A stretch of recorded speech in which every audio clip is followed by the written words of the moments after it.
Hello and welcome along to a view from Section C, episode 21, playoff special. Looking forward to this weekend. I've even sported my semi-final top weekend when we got to Nottingham for the first time. Hopefully we could get there again. Larzo? Nerves. Nerves are kicking in, Junior. Nerves are kicking in. It's only Wednesday.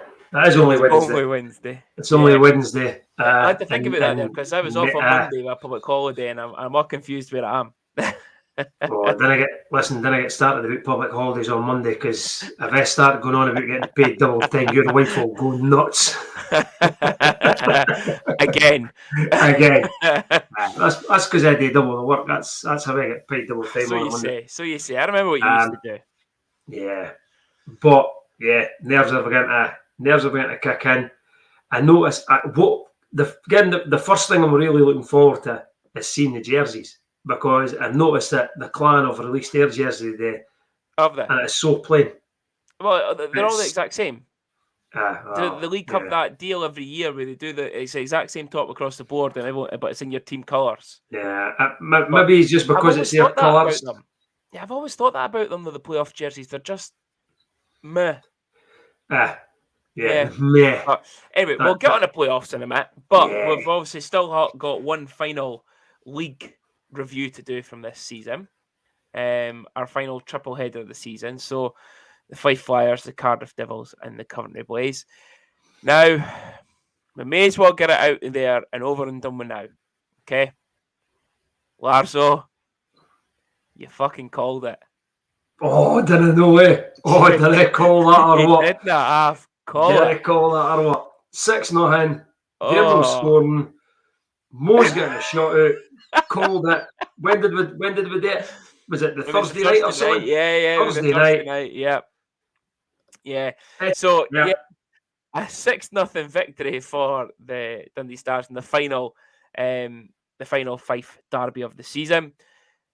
Goals from Philippe Sonch, assisted by Gabriel Desjardins and Alex Rongier at 8:15. Dylan Lawrence, assisted by Timmy Lattinen and Michael Poirier at 23:20. Another quick-fire goal after that through Spencer Dorwich, assisted by Charlie Combs, Dryden Dow, 25-14. 4-0. Sorry, one more goal. Michael Poirier by Dorwich and Combs. 4-0, end of the second. And then Spencer Dorwich chips in again at 43-15, assisted by Callie Robertson and Craig Moore. Man's a point machine. Absolute points machine. Give him the ice time, he'll produce the points. And then Charlie Combs, assisted by Sebastian Beng, Dryden at 4-38. Give him the Stars a 6-0 win, and Larzo fucking nailed it. Junior, it's no difficult. For those of you listening on Spotify and Apple Podcasts this week, Larzo's sitting there with a very smug smirk on. Would you like me to call this weekend? What's the lottery numbers? I'd rather that, to be honest with you. There was just something that was in my water. I'm thinking we're going to pump them, eh? Yeah, there was, and I think the team knew they had to go out and prove a point to the fans. The last home league game of the season, it's against Fife. Maybe Fife didn't see us as their rival. They maybe see Glasgow as their rival now. But for us, I still see Fife as the one you got to win, as much as I don't like Glasgow. Listen, Fife is the one I want to win it. They see us as their main rival still. Let's be honest, right? It is. It's Dundee, Fife. It can't be Fife and Glasgow. What have they got to play for? I don't know. But again, another highlight from the game was the attendance.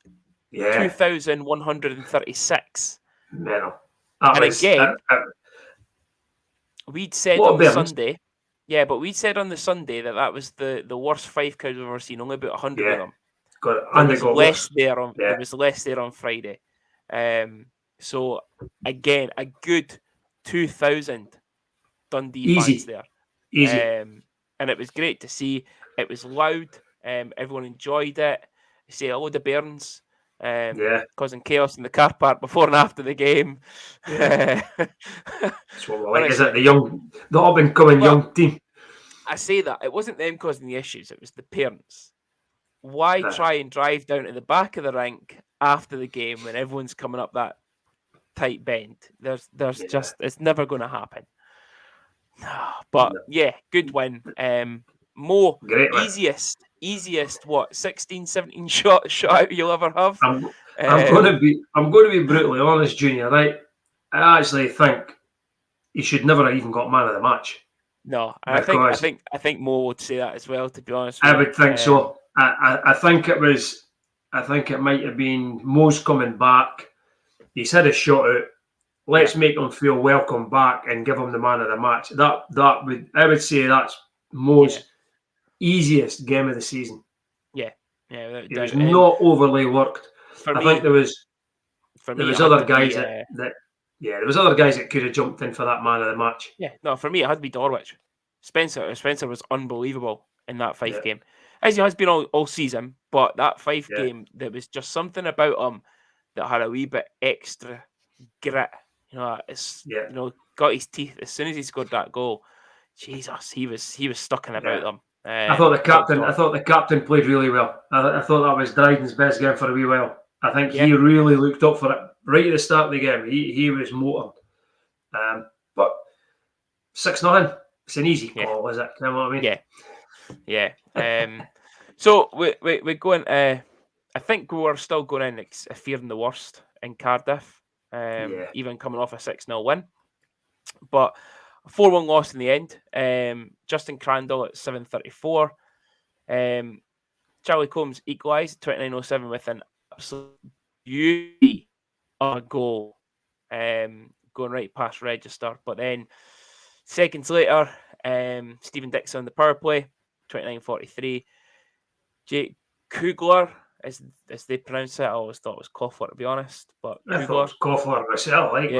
Kugler is how they pronounce it in Wales. So 36:14 on the power play, and then Kugler again at 38:03. Now, again, bit of a controversial moment in the game where Stars pull it back to. It was either 2-2, it was 3-2. I think it pulled it back to 3-2. I think they pulled it back to 3. I think they were 3-1 down. And 3-1 down. The goal was given, chopped off. It got to 3-2. It was something like that. Or it was 2-0 to 2-1, whatever. Yeah, so goal chalked off. Connor Sills goal interference. At the time, we were at Stoney's house watching it. At the time, I said straight away. Thanks for the invite, lads. Must admit, love meeting you boys for these nights out. To be fair, I got the phone call on the way home from basketball. It was very last minute organisational skills. But that's Stoney for you. But for me, straight away, it was goal interference. I had no arguments with it at all. He does skate into him. He does then kind of. He's in the crease. He is standing there after the wee bump, and I can greeting pass kind of get over to make the save. No questions about the goal interference. But then they go up and score straight away to make it 4-1. It's game over. I seen the highlights, and because you see all the comments on social media, and all we've been cheated and whatnot, and it's a poor call, or it's a right call, it's a shite call, it's a good call, and you begin to wonder. So I waited till they put the highlights up and they seen it, and I was the same. I was like, that's goal interference. It's because you know what, and it's not even that. It's not like he intentionally. No. The net. No, he gives him a bump and he can't get across to make the save because he's still in the crease. Yeah. If that's us, we go absolutely apeshit about it. Oh, definitely. So it was the right call for me. I think the thing that annoyed me more was the two power plays that they scored were very, very soft penalty calls. One of them on Sonch for holding the guy's stick when the guy's stick's wrapped around the back of his neck. What's he meant to do? It was some awful calls by Hogarth and whoever the other boy was. But no, the goal interference, for me, it was the right call. But you know what? I was surprised that Mo got the game. I thought that as well. Weekend. Yeah, I thought they'd split it. I thought Mo would have got the Friday and the Sunday. Yeah, but unless they're just wanting to get him game time, get him ice time for playoff weekends. That could only be the reason that he played the 3 games. Yeah. But So did we expect anything? Probably not. Probably not. I think if we're going to go calling it, I can't remember what I said on the previous episode. I did call 6-0. I thought we'd have got beaten Cardiff, and I think I might have even said would be a take overtime in Coventry. yeah, you say you were hoping for a point in each game, but you didn't expect anything from Cardiff and hoping for a point in Coventry. But well, moving on to Coventry. Yeah. What a game that was, by the way. Outrageous, That was outrageous. John Kern at 12-11, and then he scored his second at 21-33. Charlie Combs, assisted by Dorwich and Bengtson at 30-14. Charlie Combs equalised, assisted by Bengtson and Desjardins at 50-51. Charlie Combs then had a goal chalked off to go 3-2 up. We will discuss that in a second. Yep. Dylan Eichstad at 53-25. Less mentioned about that goal, the better. Charlie Combs equalised, assisted by Dorwich at 59-27. And then good old Sebastian Bengtson, who's, I said it on Friday, hadn't been at the races recently, not really chipping in many goals. He's been a bit quiet, but comes up with the big one in overtime, assisted by Philippe Songe, 61-09. So, a lot of talking points from that game. Have you seen any of the highlights, Lar? I've seen the goal that was disallowed. Okay, so let's go there for the goalie interference. I don't think that's goal interference. No. I think Stills is the night before, but this one is not goalie interference. No. I don't think so. You can see it. That I saw Mike Fulganin posting about it, and he said that he was never going to be able to get across to make the save anyway. Like, and it wasn't even at that part of the goal for him to save it. But for me, it's the easy call for the referee just to say, nah, it's goal interference, keep them happy. Because let's be honest, Danny Stewart would have been absolutely mental about that. Oh, definitely. Had it been allowed. But the commentators didn't see anything wrong with it. But that's when you begin to wonder, and I was sort of following it a wee bit on social media, and when you begin to see Coventry fans going, that was a goal. You know there's something not right, Yeah. But 100% that, and that's now the issue we've got between the goal interference. You've got that very, very soft one on Bescarawani against Cardiff when they equalised. That was your criteria for the rest of the season now. Yeah. And then there's been goals that's been allowed when players have went through netminders, they've hit the gloves, have skated past, whatever, and they've allowed them. And then these two on, again, two different bits of scale for me, they've disallowed both of them. The one, I think, as I say, the one in Cardiff, I totally agree that's goal interference, but there in Coventry is no place near it. No place near it. No, but brutal call for me, like. Yeah, and then for them, I think the Dane will go up nice and score. Yeah, Rice has scored the next shift. And that was a killer. At that point in time, I thought, have you seen it? No. I know it's soft. It's soft. Me.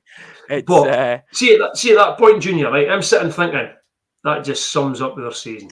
Yeah, we were at the high of fifth, and then did it tell me we're down to 8th. This goal disallowed, shit goal that goes in against with, and we're now going to get Belfast in the playoffs. Yeah, you're thinking, come on, what have we done to deserve this? I know, but then it comes. He turns up. Charlie fricking Combs. Well, a lot of controversy on the tying goal.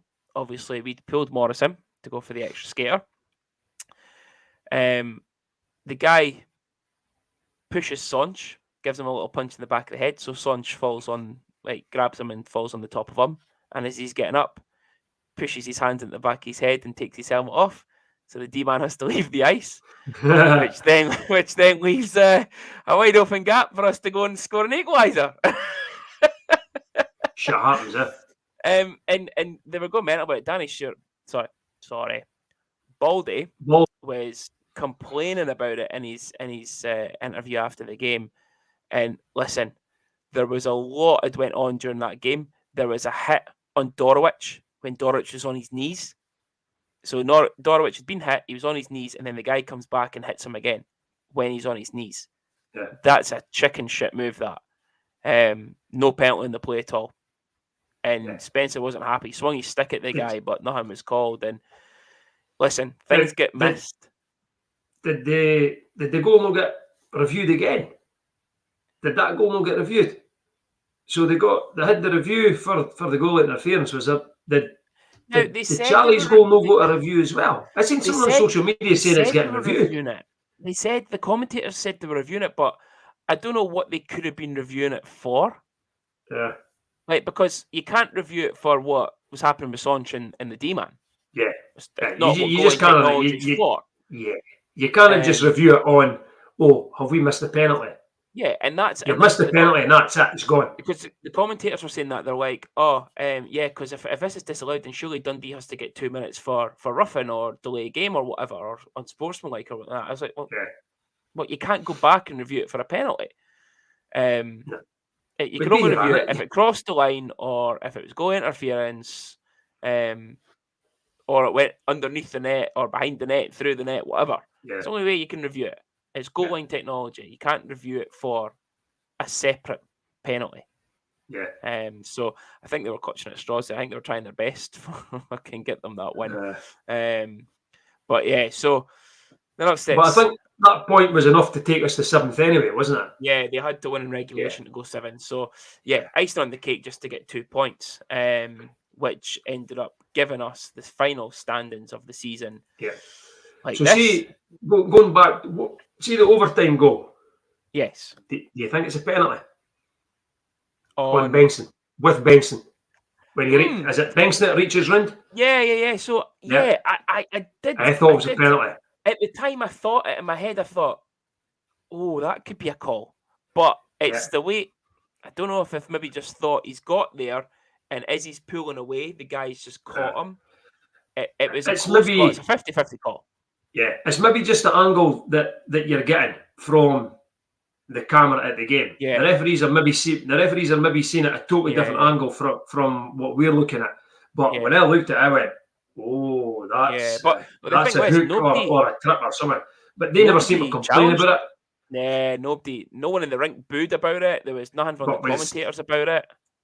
Was the game at that point, did it really matter to Coventry? Yeah. They get an extra point, they still finish 8th. Yeah. Does it really matter? I just wonder, because that was, I don't care if you would touch on it or not. It certainly looked like a penalty to me, But shit happens. Yeah. So league standings, finishing 7th overall. Now obviously we were in that 5th spot. You know, you look at it, right? We were only 2 points off 4th place. I know. That's how tight it's been all season. One game from 4th place. Well, you look at it. You beat Fife last Sunday, or Sunday before, instead of losing, and you're up there with 5th place. But listen, it's I think overall, finishing 13 points above the last playoff spot. Obviously Manchester in 9th with 40 points, so 13 points above them. Level in points with Glasgow, purely just in 7th place due to regulation wins. I think realistically it's been an all right season for the Stars. I've said it. We've been inconsistent, Yeah. And I think that at Christmas, I think COVID that was the thing for me.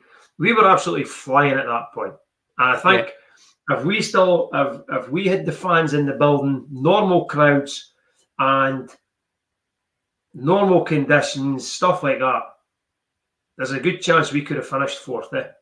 Yeah. And a lot of people had said that the gap between 3rd place and 4th place would have been tighter as well. Yeah. Had we not had the 2 COVID outbreaks. Yeah.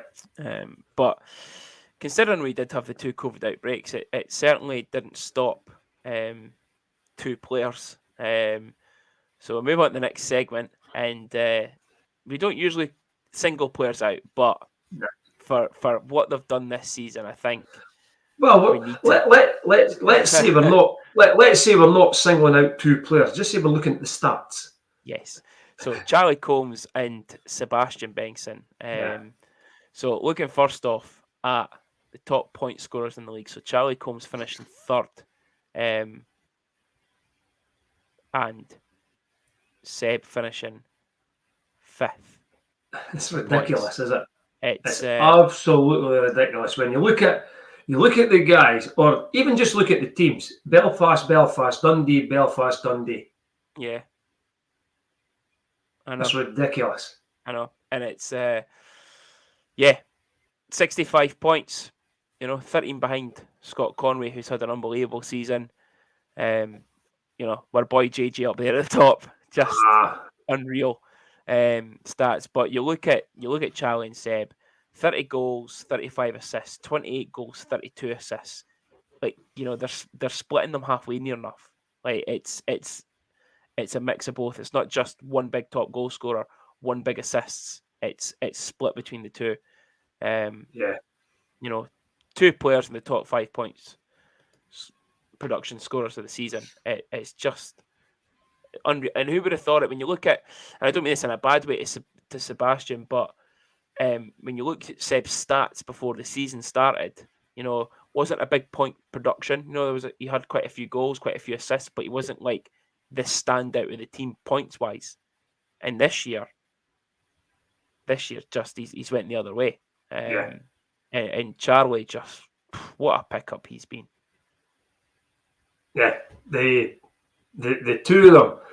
I said when we signed Bengtson, I thought and had hoped we were getting a Martin Vita type of player. Yeah, and I think we have. I think Martin was maybe better defensively than Seb, but offensively, Bengtson has, to me, he is up there with what we got from Martin Vita in the BNL. Yeah, he's a top player, and when somebody slides that puck to him, and if it's at the right pace, and he gets that one timer, there's no lot of them miss. There ain't a lot of them miss. Really delighted with Bengtson. I thought the way he first started, everybody was probably thinking, God, what have we got? And we were hoping for Martin Vita, and that wasn't happening. And then all of a sudden, someone just clicked into place, and he was away. It was Mikey Kid's comments. Away. It was Mikey Kid. Yeah. Mikey Kid just kept giving him shit on social media, and Seb saw it and thought, you know what? Fuck you, fat boy. Yeah. Here's your humble pie. Definitely. That's what it was like, yeah. Come on, I was actually just waiting on the old, when he scores, just look for him in the crowd and point the stick at him. Hello there. No, could you imagine? It's me. But Charlie, yeah. And you look at, what could you say? What could you say? He does everything now. Scores, phenomenal. Assists, fights, does everything. Phenomenal. The man does everything. Absolutely phenomenal. And for me, I've spoken to a couple of people. A couple of people, believe it or not, think Charlie's greedy. Yeah. Maybe he is. But see, when he's greedy, he causes havoc because nobody knows on the opposition what's happening next, because he is so skillful and so fast. I probably thought somebody think Charlie doesn't care what he's doing half the time. Yeah. But he is so fast on his skates. He's on edges. Could you imagine? See if they two are here next year. Yeah. Imagine if we had Beauregard this year with him. Yeah, stop it. It would be mental. Him and Beauregard would have. Oh, but yeah. I know. We've looked at the points. If we could keep these guys next year, we'll have done really, really well. Yeah, we've looked at the points for them, but looking at this as well, this is the top goal scorers.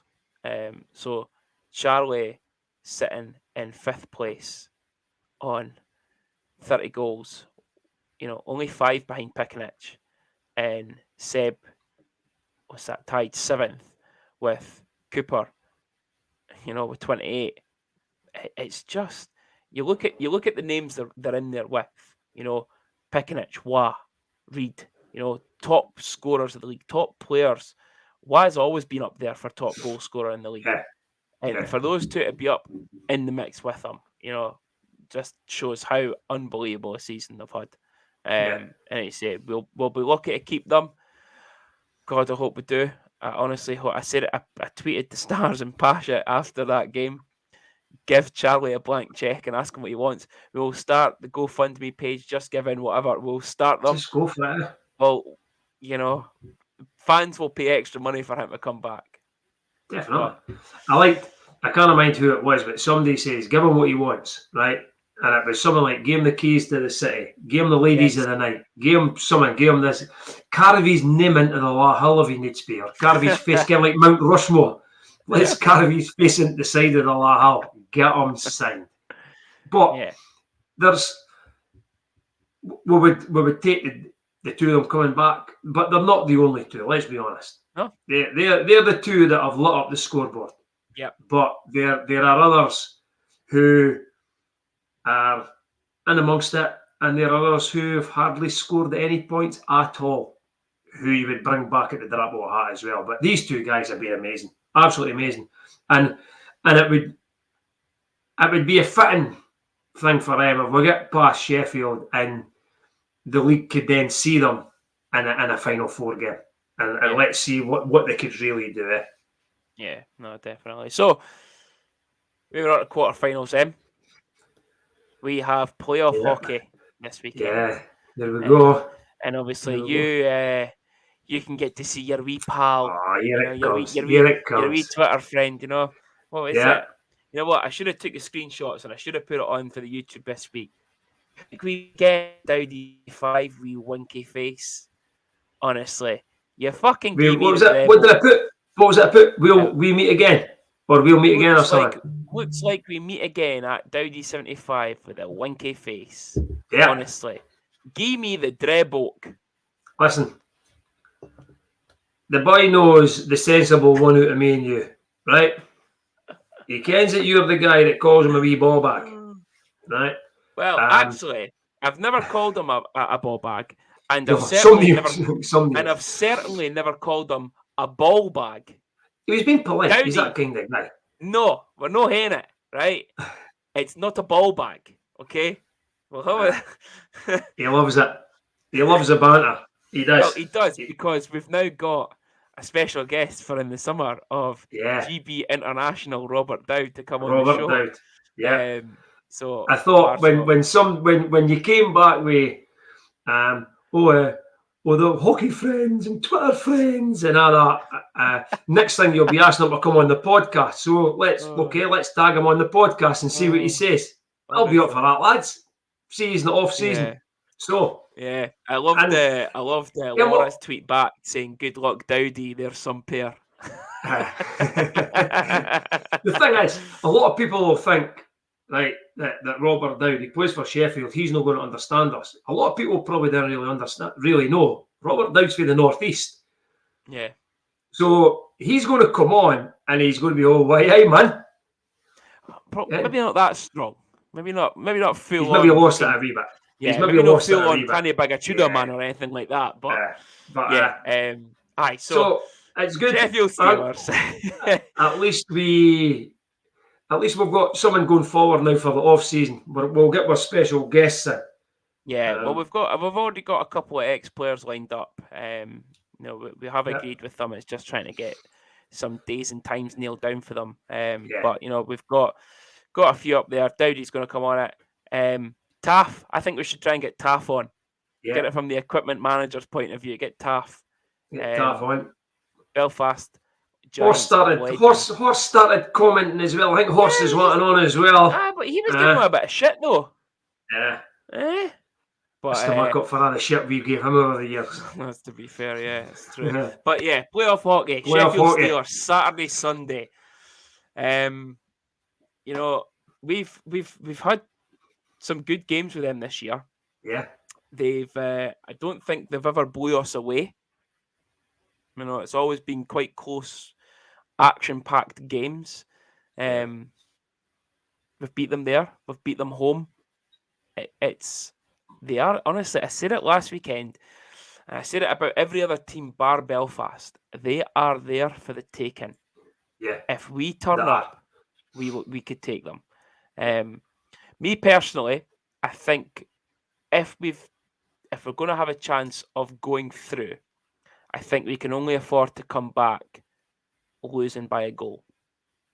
Really? Yes. As little as that? Yes. I'd go two, possibly three. Problem being Stojanovic. That's my issue. Well, you came up with they would just run him. Fucking run him and get run him on Saturday. Get Heather, Barry, Brust in the goal.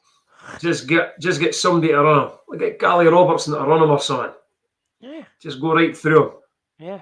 But sorry. I think two at most, but I think one. They're going to be difficult games. No shadow of a doubt.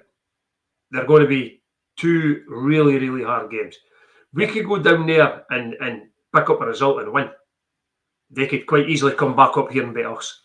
Yeah. So, as you say, for me, CARDIFF a couple of years ago. Yeah. If we could hang in to say 2 goals, we're in with a shout. If we're going to lose down there, we're in with a shout. If we can get it at 2. Yeah.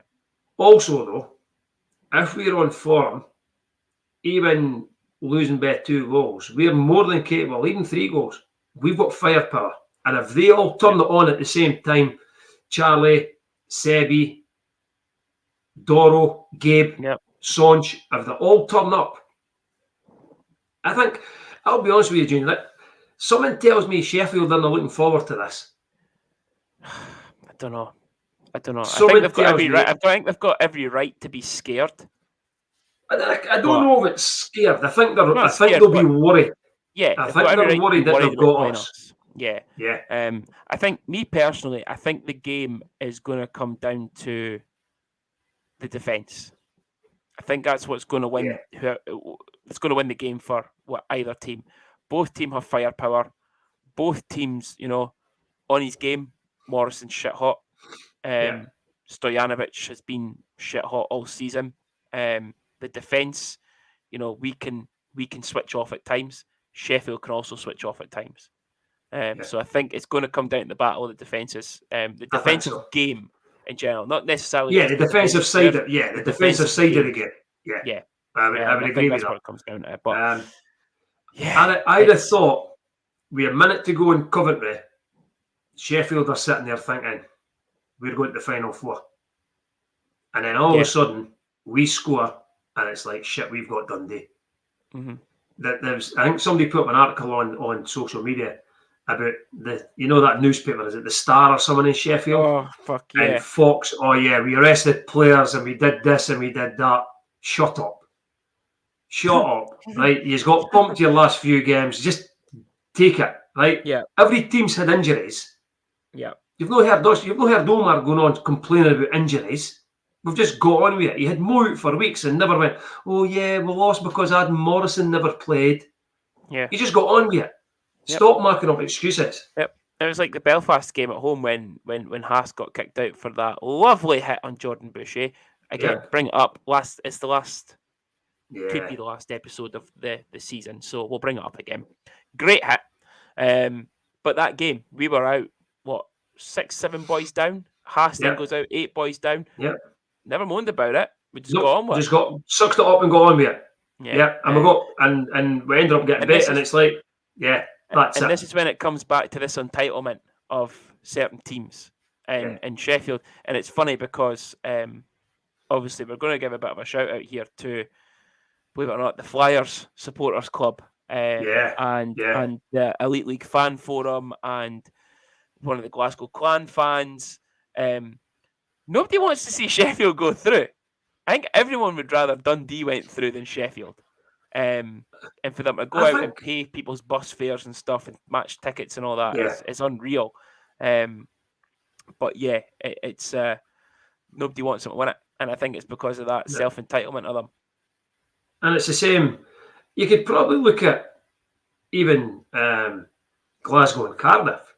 Mm-hmm. A lot of people would probably want Glasgow there because over the years, Cardiff have always been there. Nottingham, I don't want Nottingham to qualify. I want Guildford to qualify. I don't want Nottingham to qualify, so they sell fucking next to 8 tickets. That's what they deserve. But there was a thing people were asking, who's your final four, right? So who would you? Did you see mine? Yeah. There you go. There's mine. Well, Belfast, Dundee, Glasgow, Guildford. Could you imagine it? Yeah. I honestly can't see Coventry beating Belfast. I really can't. No. Right? Even Belfast would have to have two really, really poor games, or one game where they're absolutely shocking and they get absolutely annihilated, and they just can't pull back the number of goals that they would ship in. So Belfast will go through. Between us and Sheffield, honestly, I've got this belief that we're going to do it. I really do. I think it'll be close. It might even go to overtime on Sunday. Yeah. That's how tight I think it could be. If it goes to overtime on Sunday, I'll be fucking seeker. I'll be that fucking nervous. I didn't usually get nervous during overtimes, but I think I'll be fucking sick if we go overtime with them on this Sunday. Shannon hates when it goes to overtime normally. Glasgow and Cardiff. I think Glasgow's going to win it. I think Glasgow are going to beat them. I think they'll keep it tight in Cardiff. Who's at home first? Is it Glasgow or Cardiff's at home? I think it's Cardiff. Whatever way it goes. I think Belfast are the only ones that took their home game second. Right. So I think if Cardiff are at home first, I think Glasgow will keep it tight down there, and I think they'll come up here and I think they'll beat them by 3 or 4 goals. I really do. Yeah. And I think Guildford are going to beat Nottingham home and away. Yeah. And again, another shout out. Props to the club for I read that. Can't wait what I say. A day early. Yeah. Blow it. What they need. Rest up. No travel on the day. Travel the night before. Might not be the same sleep. Might not be the same sleep in a hotel room, but it's better than fucking having to travel down, get off a bus, and then go straight into a game in Sheffield. Yeah. Or trying to get to the final four. So. They could lie in their bed as long as they want on Saturday, get up, go for a coffee, here we wander about, get a stretch, go back here, kip in the afternoon if they want to again, and then get ready for the game. I think it's a great gesture, and I think it's the right thing. Yeah, credit to the wards in the club for that. Yeah, and I also believe that it just goes to show that everybody has got a good feeling about this team. Yeah. When was the last time we took 2 buses to laugh at? Like the way it's got now, we're only speaking about 2 buses. There'll be cars and everything going. Yeah. The buzz is there again. The buzz for this game, and I think we'll do it. No, I hope so. Unfortunately, also I can't get down because it's Scottish Cup finals at the basketball this weekend. I'm refereeing on the Sunday, so can't get to the Saturday game. But late travel back and everything and tough enough. We've got games on the Saturday. You be there to support your fellow refs, but you sound like me when I'm on an early shift. I've got to get to my bed. Yeah, but I'm travelling from Sheffield to go to my work, am I? But it's here's hoping. Let's hopefully keep it close on the Saturday or win, and if we win on Saturday, if we win on that Saturday, the atmosphere and the noise on the Sunday is going to be incredible. Yeah. I think it'll still be incredible. I really do. If we keep it close, if we do lose this, right? If we keep it really, really tight, I think the atmosphere on Sunday will just be electric. Absolutely electric. Yeah. And hopefully we're cheering them on to win. Yeah. So, moving on then. Larzo. Last senior versus junior of the season. Yes. Oh, so many points is in it. There's about 15 points or something in it. So is it 20 points for a winner? You've sprung this on us, junior, eh?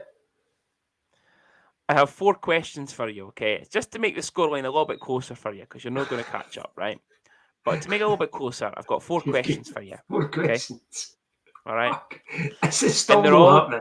They're all based on the Elite League playoffs. Okay. All right. Okay. So, Never. who is the Stars' top point scorer for the Elite League playoffs? The Elite League playoffs. Yes. I'll go.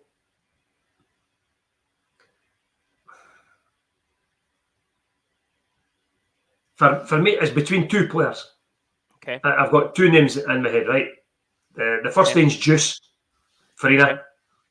And the orange, is it Kevin Broystein? Royston. Him. Okay. So I'm going to go with Broystein. You should have went with Farina. Oh, So Farina has 5 points in the Elite League playoffs for the Stars. You know what? I was actually thinking. I think you've only got your 2 playoff games and then a semi-final if you get past the quarterfinals. And we've only ever qualified for the semi-final once. Yeah.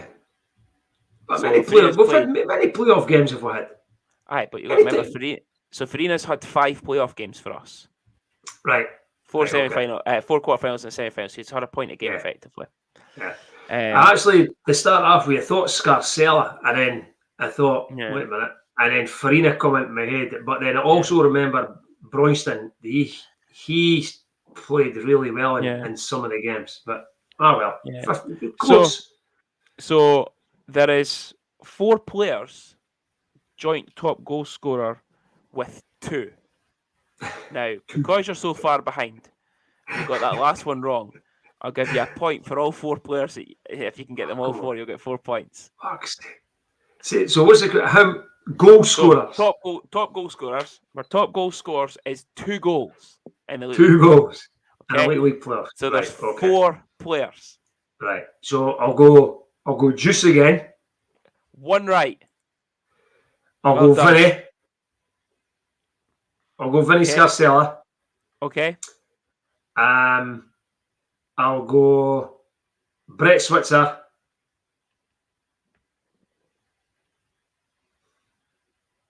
Kevin Hart. I'll go Kevin Hart. So you got 2 out of 4. That's not got bad. Farina and Kevin Hart. The other 2. Leadhammer. We don't. Who needs Ovechkin? We've got Kashersky. Oh, right, okay. And Mark Nebus. Scored 2 goals in that Sheffield game.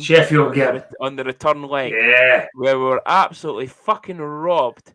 Saying that on Thingy's tweet the other day. I seen that tweet the other day. Definitely. So 2 out of 4. So you got 2 points. Okay. There are 2 players with 3 assists in the playoffs. So who are the 2 players?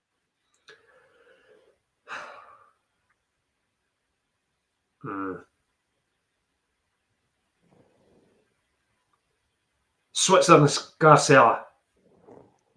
So you've got 1 out of 2.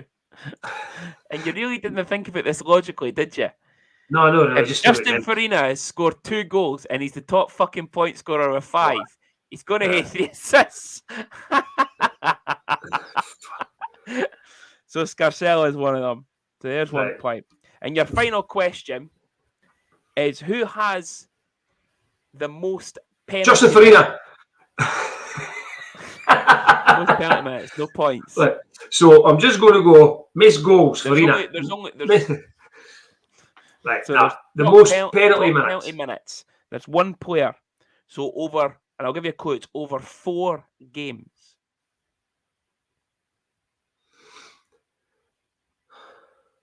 I think here.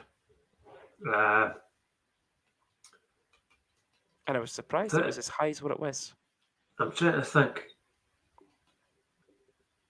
who it was. But Nebus was always up for trouble. He was. And I'm going to go with Nebus. Oh, it's no Nebus. Right. Could be anybody, yeah. It was Chris Zarb. Was it? Over 4 games. I can't even mind Zarb playing in the playoffs. Yeah. Remember, obviously, he beat Fife. Remember that Fife, last game, the celebration to qualify? Yeah.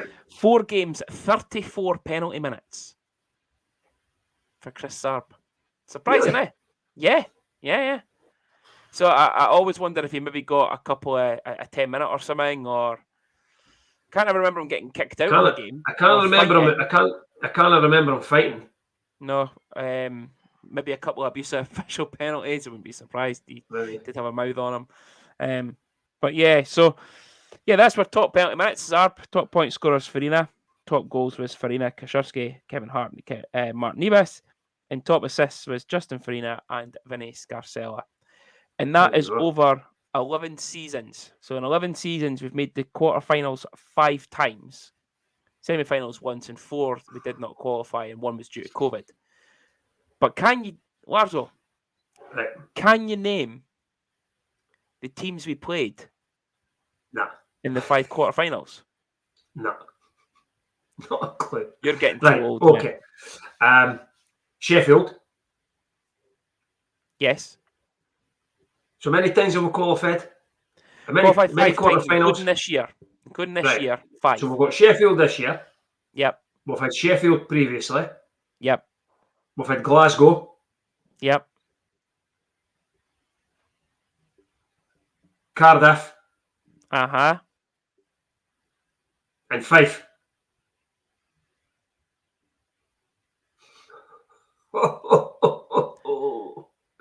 Five out of 5.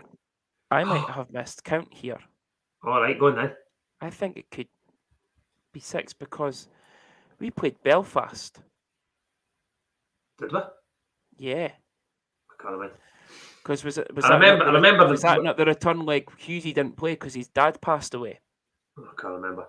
It was Belfast. There was. I remember the Fife one because were we no raging about fucking pumped. Yeah, but was that not the game where the Fifers basically took over the arena? Yeah. And we'd sort of moaned about it, saying, just give them X amount of tickets and that's it. Yep. And we allowed them to take over the arena. Yeah. Anyway, well done on that. You got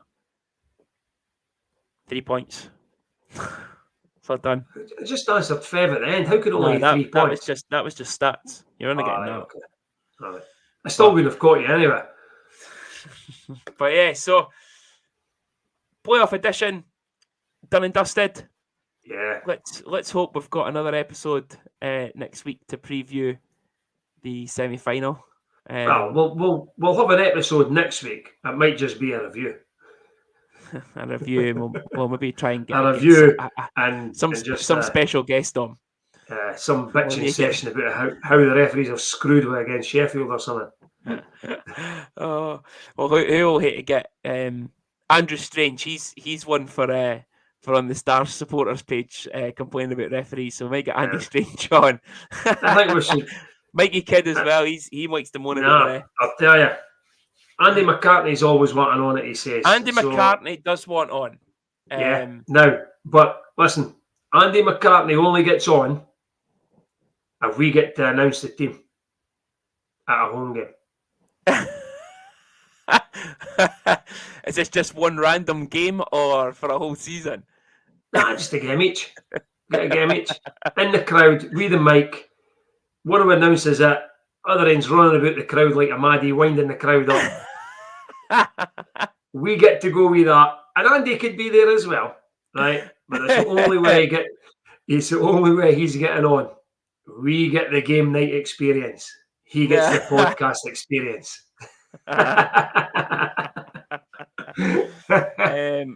So, Mr. Andy Mack, balls in your court. Yeah, and if the listeners want it to happen, get it going. Hashtag podcast announcers. Will you even need the microphone, Larzo? Nah, we don't need a microphone. Nah. Well, you'll know. Nah. Oh, listen to you. Well, anyway, let's hashtag podcasters for announcers. Yeah. Get it going. Right.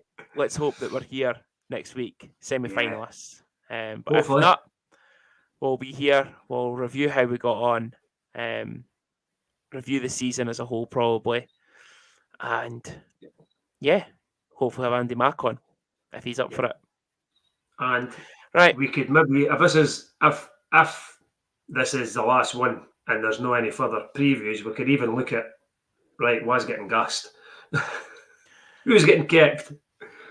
Well, we might. There could be a thing with a view from Section C that Larzo's maybe gets removed for a couple of episodes and we bring somebody else in. That's rude. You were a bit rude there. Can't speak about the players like that. We've still got them. Yeah, I know. On that note, enjoy Sheffield, folks. Loud and proud for we. And remember, Liz, listen, we're on, right? We're doing it early for you again. Yeah. Okay. Don't forget. This will go out on either Thursday night or Friday night. Okay. Elizabeth, it's on. Okay. Yeah. Be there for Saturday. Get it on the bus on the way down. Get it on the bus. Everybody listening, and you ready? Here we go. Okay. Go, Stars, go! Right. Enjoy Sheffield, and we'll see you Sunday. See you.